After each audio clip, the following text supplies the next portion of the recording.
If we're ready, we'll go ahead and get started.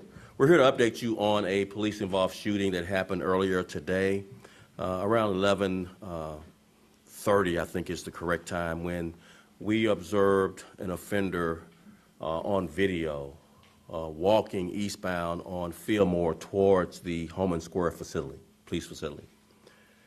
This person is seen asking a guard at the guard shack there where to retrieve property. As you know, a section of Homan Square is where the public goes to pick up personal property, and he's asking our guard shack, where he can go pick up property. He's directed to the other side of the building where the public entrance is, away from where he is, to be able to go pick up property. Instead of going to that area where he's directed to pick up personal property from the property room, he's seen walking westbound on Fillmore towards Homan. Video also reveals that this offender then sees a fire escape stairwell, exterior fire escape, and he manipulates several items to be able to reach the fire escape stairwell, pull it down far enough, and climb that stairwell. All this seen on video. He climbs the stairwell 5 floors and goes to the 5th floor on the exterior of Homan Square, where there is SWAT training occurring on that 5th floor, and the exterior door to that training is propped open because there's no windows or ventilation on that particular floor. So that door is propped open for ventilation. That's how this person enters from the exterior fire escape stairwell to the 5th floor through that propped open exterior door. Once inside, we believe that this offender then sees this pretty open training area where there are guns on a table that's being utilized in the training at various points with simunitions. So the obviously live rounds are not, in the guns at the time this person retrieves these guns from the table, because they're being transitioned from live fire rounds to simunitions for the training. Simunitions being like pellets that sting but don't cause serious injury or death. The officers immediately see this person because the guns are being watched by officers, by supervisors. They see this person as he grabs the guns off the table. He actually grabs at least 2 guns, we believe, at this point, from the table. We're not confirming what type of guns he grabbed, but there's various types of guns there. But he grabbed some guns off a table that are being transitioned to be used in training. Officers immediately see this person do that, and they notify immediately other officers who are armed, that are not a part of the training, that they have someone in the training area on the 5th floor. That notification has an immediate response from officers in other parts of the building.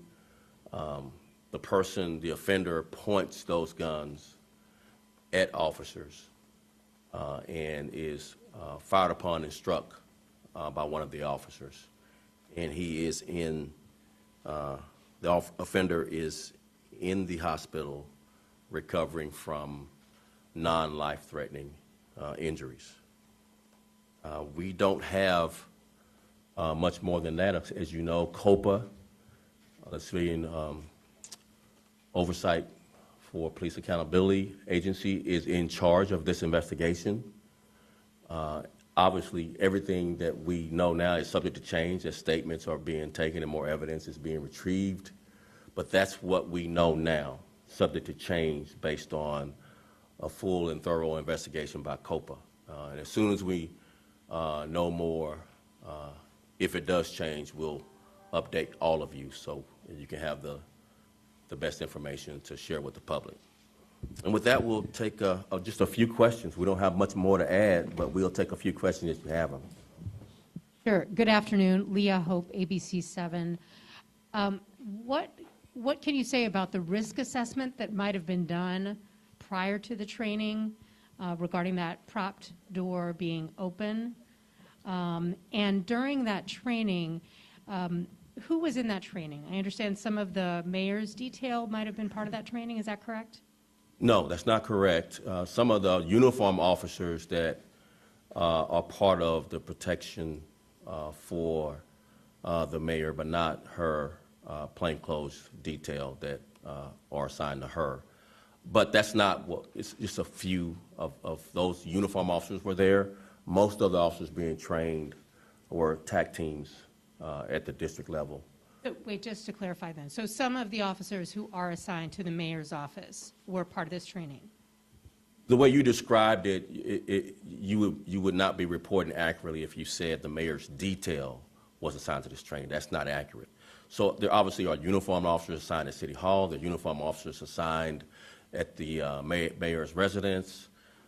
So some of those, about 3, I think, of those uniformed officers, not her detail that transports her, et cetera, et cetera. And then the issue of a risk assessment prior to doing this type of training. Sure, all of that will be obviously something that will be reviewed by COPA during the full and complete investigation. So have yet to be determined, but obviously we're trying to share as much information as we know now.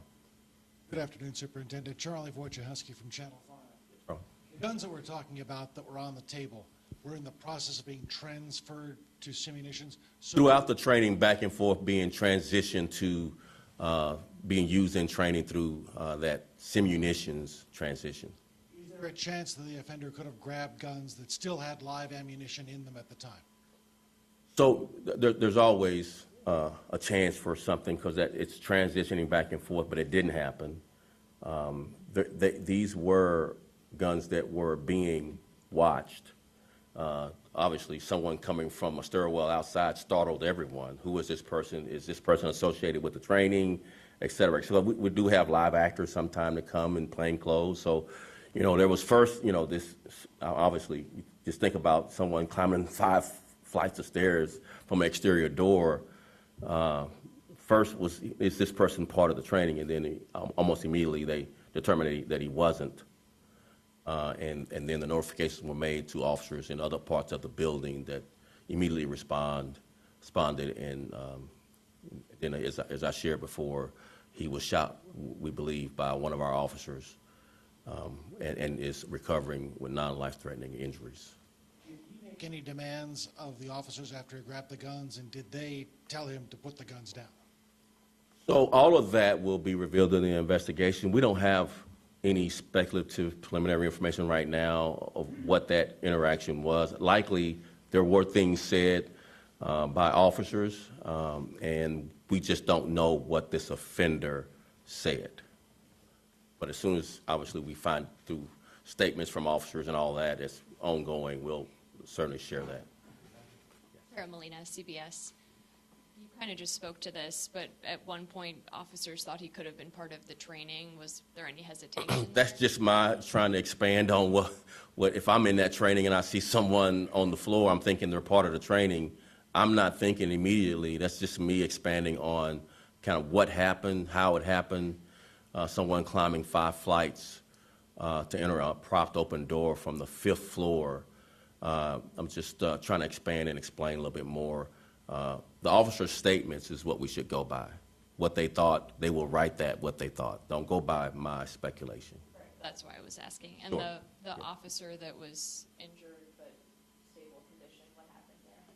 So there were officers in various parts of this floor that were reacting to this. One officer sprained an ankle during that reaction to trying to get officers notified and get this offender under control. Sam Charles from WGN. Is there any indication that the offender who was shot actually was there to get some property, or was that just a ploy as far as you can tell? We're not sure. The offender has made some statements that we're going to wait to share. We're just kind of reconciling his statements with facts. So right now, we're not sure if he was actually trying to find property. He does have a pretty lengthy criminal history of arrest. We're still researching how many of those arrests have led to conviction. So he's been in the criminal justice system. So it could be that he had a legitimate reason to go retrieve property that we may have seized, but we just don't know that to confirm it at this point. Is there any ballpark figure as to how many rounds were fired by officers after they realized who he was? Yeah, I try not to ballpark that because it could be, a few to maybe more than a few. So we just don't know at this point. That investigation obviously is ongoing.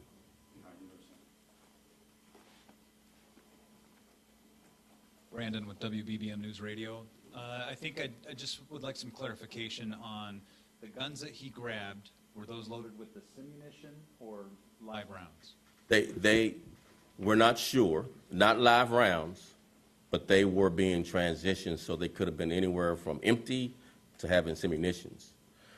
But again, we don't know what our officers knew about those guns he had in his possession.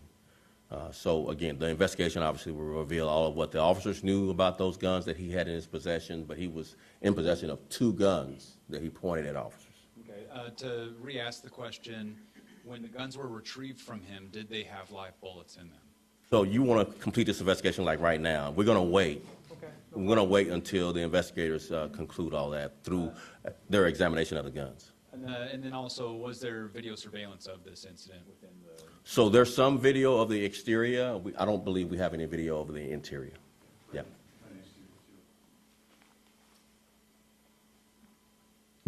It is Berrios with Telemundo. At this point, there's any detailed information or background that you can share of the suspect? We're going to withhold. We have information that he's from Waukegan, I believe. He's got some arrests. We are still looking through for how many of those arrests led to convictions, and then as soon as we know, we'll share that with you. With Matthews, Fox 32. Did he point the guns at the officers in the training? That's what we believe now, but we'll have to confirm that through officer statements and other evidence. Do you know if he pulled the trigger, even if there was Don't know that. We'll confirm that through the investigation. And just the one injured officer, correct? Yes. The sprained ankle. Yes, sprained ankle, yes. Hey, Dave Strube at Sun Times. Was the offender shot in the face, and do you have like an approximate age for how? I don't think we have an approximate age. We certainly can get that since we have the arrest information. We'll get that to you. As far as where he was shot, I'm going to withhold speculating. Many times where the wounds are is not where the shot happened. So we'll obviously wait till the investigation is complete and share where he was shot with you when we can confirm it. Were any of these previous arrests, were they related to somebody sneaking into a police building? I'm curious what his criminal history was. Some drugs, some burglary of cars, stolen cars, that kind of thing. Is he a Chicago resident? Or? Waukegan. Yeah. Hi, Eric Hong with ABC7. Yep. As he was climbing up the stairwell, was the 5th floor the only open entrance? I asked that question too. I thought one of you would ask that question. We believe that was the only propped open door, and that's likely Why he prompted went all him the to way go up? in. Yep. Okay. And then you mentioned, so he did point the weapon. Did he attempt to fire? We don't know that yet. We'll have to wait till officers write their statements.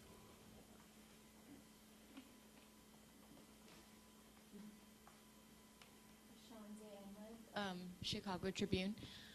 Could you just clarify, so you said that there were 3 uniformed officers assigned to the mayor, but could you say, was it the mayor's home, the mayor's office? So we did not say they were assigned to the mayor. We said officers assigned to her detail were not in the training. Not the detail. Just So there are some uniform officers that are assigned to either City Hall, to the mayor's house.